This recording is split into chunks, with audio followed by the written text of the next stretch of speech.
Hello dear students, welcome to reflective thinkers.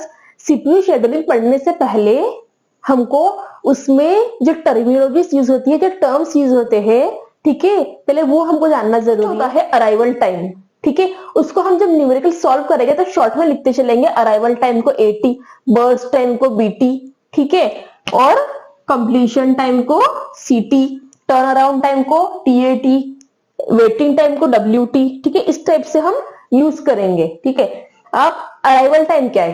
Time when the process is ready to be executed by the CPU. Arrival time means कोई process है, ठीक है, उसको CPU चाहिए तो वो सिस्टम में अराइव हो चुकी है। मतलब वो अभी हमने इससे पहले जो प्रोसेस स्टेट डायग्राम देखा था उसमें मैंने बताया था यदि कोई प्रोसेस है उसको सीपीयू चाहिए तो सबसे पहले वो कहा जाती है रेडी क्यू में।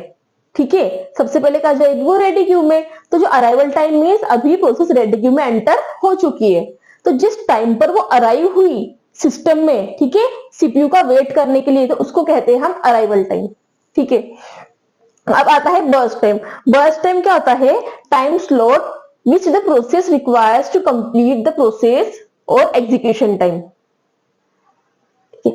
बर्स्ट टाइम क्या होता है? बर्स्ट टाइम को हम एग्जीक्यूशन टाइम भी कहते हैं। गाइस कंफ्यूज मत होना, बर्स्ट टाइम मतलब प्रोसेस का जो टाइम होता है एग्जीक्यूशन का। सपोज P1 प्रोसेस है, उसका वो चाहती है कि उसका जो पूरा कंप्लीट एग्जीक्यूशन टाइम कितना है, मतलब सीपीयू कितने टाइम तक उसको मिले, 5 मिली सेकेंड के लिए।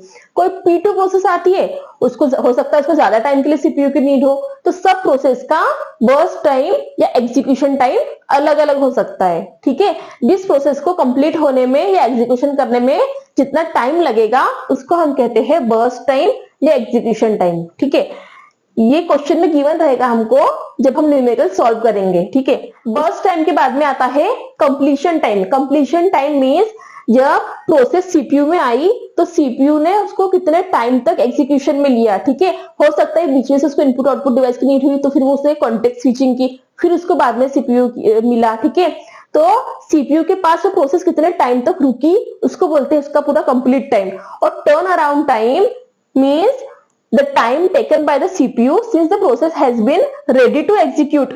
means जब प्रोसेस रेडी क्यू में आई तब से लेकर तो पूरी टर्मिनेट हुई, ठीक है, तब तक का पूरा टाइम हो जाएगा उसका टर्न अराउंड टाइम।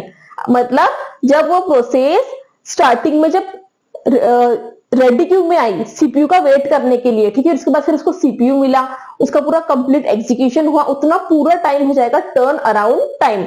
और कंप्लीशन टाइम क्या होगा? जितने टाइम के लिए वो सीपीयू के पास रुकी उतना कंप्लीशन टाइम। ठीक है, क्या होता है? वेटिंग टाइम होता है टर्न अराउंड टाइम और बर्स्ट टाइम के बीच का जो डिफरेंस होता है। टर्न अपना वेटिंग टाइम मींस जब प्रोसेस अराइव हुई, ठीक है, अराइव होने के बाद कितने टाइम बाद उसको सीपीयू मिला, मतलब उसको सीपीयू को कितना वेट करना पड़ा, उसको बोलते हैं हम वेटिंग टाइम। ठीक है, उसके बाद में आता है गैंट चार्ट। गैंट चार्ट क्या होता है? गैंट चार्ट ऐसा चार्ट होता है, हम जब न्यूमेरिकल सॉल्व करेंगे ना सीपीयू शेड्यूलिंग की, तब क्लियर आपको अच्छे से और ये टर्म्स क्लियर होती जाएंगी। जब जैसे जैसे न्यूमेरिकल सॉल्व करेंगे वैसे वैसे आपको हर एक चीज बहुत अच्छे से क्लियर हो जाएगी कि ये जो टर्म्स मैं यूज कर रही हूँ, ठीक है, अभी थोड़ा डेफिनेशन से लग रहा होगा कि ये हमको मतलब इतने अच्छे से क्लियर नहीं हो रहा है, लेकिन जब आप क्वेश्चन सॉल्व करेंगे तब ये सारी चीजें आपको बहुत अच्छे से क्लियर हो जाएगी। ठीक है, तब हम गैंट चार्ट के थ्रू ही हमारा क्वेश्चन सब न्यूमेरिकल सॉल्व करेंगे, इससे बहुत इजीली सॉल्व हो जाता है।